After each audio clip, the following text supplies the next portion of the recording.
জানিয়ে দেব সর্বশেষ আপডেট বাংলা সংবাদের শুরুতেই শিরোনাম। দেশ ছাড়ার প্রস্তুতি নিচ্ছেন আওয়ামী লীগ সরকারের সুবিধাভোগী 200 ঊর্ধ্বতন পুলিশ কর্মকর্তা। প্রধানমন্ত্রীর দেশ ছেড়ে পালানোর পরিকল্পনা ফাঁস করল পিনাকি ভট্টাচার্য। এ বিষয়ে থাকছে গুরুত্বপূর্ণ প্রতিবেদন। এরপর থাকছে মার্কিন যুক্তরাষ্ট্রের ভিসা নিষেধাজ্ঞা শুরু, স্টেট ডিপার্টমেন্টের 7 শ্রেণীর ব্যক্তির তালিকা প্রকাশ। সবশেষে দেখবেন ডক্টর ইউনূসকে নিয়ে ক্ষিপ্ত আমেরিকা, আন্তর্জাতিক মহলের চাপে তত্ত্বাবধায়ক সরকার হচ্ছেন প্রফেসর ইউনূস। এতক্ষণ শুনছিলেন সংবাদ শিরোনাম, এখন থাকছে বিস্তারিত। দেশ ছাড়ার প্রস্তুতি নিচ্ছেন আওয়ামী লীগের সুবিধাভোগী 200 ঊর্ধ্বতন পুলিশ কর্মকর্তা। এরই মধ্যে মার্কিন যুক্তরাষ্ট্র, কানাডা, যুক্তরাজ্য, ফ্রান্স, জার্মানি সহ ইউরোপের বিভিন্ন দেশে ভিসার আবেদন করেছেন তাদের অনেকেই।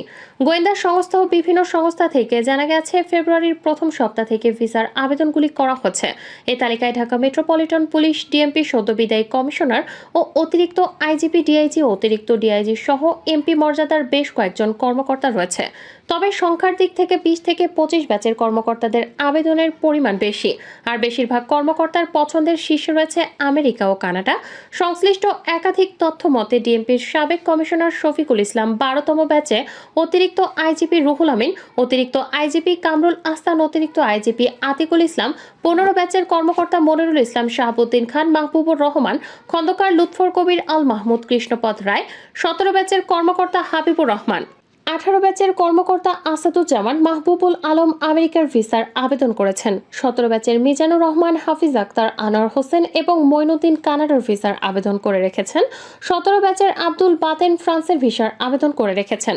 18 ব্যাচের ইমাম হোসেন এবং মোজাম্মেল হক জার্মানির ভিসার আবেদন করে রেখেছেন। 15 ব্যাচের কর্মকর্তা বনজ কুমার মজুমদার ভারতের ভিসার আবেদন করে রেখেছেন। দেশ ছাড়তে প্রস্তুতি নিয়ে কর্মকর্তাদের পছন্দের শীর্ষে আমেরিকা, কানাডা হলেও অনেকে জার্মানি, যুক্তরাজ্য, সুইজারল্যান্ড, ফ্রান্স, পর্তুগাল, গ্রিস, তুরস্ক, থাইল্যান্ডের ভিসার আবেদন করেছেন। তবে ইতিমধ্যে কতজন ভিসা পেয়েছেন তা এখনো নিশ্চিত হওয়া যায়নি। গোয়েন্দা সূত্র জানায়, গত 14 বছর ধরে ক্ষমতাসীন আওয়ামী লীগের আমলে পদ, পদবি, অর্থবিত্ত অর্জন এবং ক্ষমতার অপব্যবহারকারী পুলিশ কর্মকর্তাদের মধ্যে এক ধরনের আতঙ্ক বিরাজ করছে কিছুদিন ধরে। উল্লেখ্য, নানা দেশে ভিসার আবেদন করা পুলিশের ঊর্ধ্বতন কর্মকর্তাদের বেশিরভাগই গত এক যুগ ধরে অতি উৎসাহী হিসেবে বিরোধী দলের মতের ওপর দমনপীড়ন জানিয়েছেন। পিনাকি ভট্টাচার্য বলেন, বাংলাদেশকে একেবারে ডুবিয়ে দিয়েছে হাসিনা।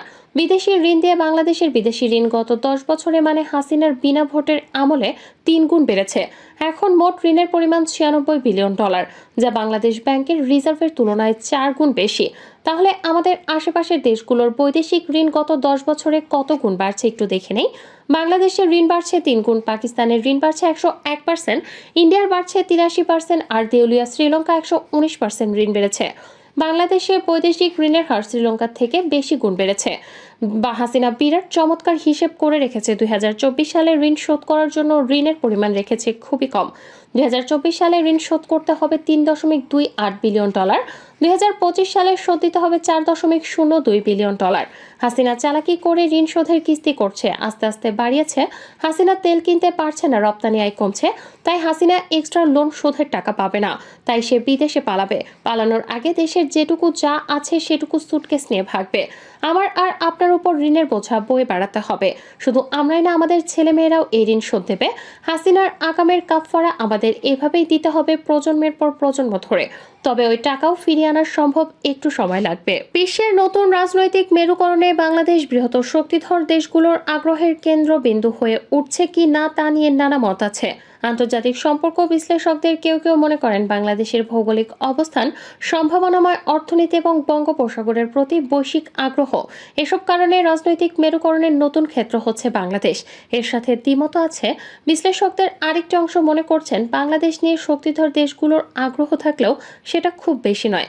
বাংলাদেশ নিয়ে সম্প্রতি যুক্তরাষ্ট্র, চীন এবং রাশিয়া যেসব তৎপরতা এবং বক্তব্য দিয়েছে, তাতে মেরুকরণের আভাস পাওয়া যাচ্ছে।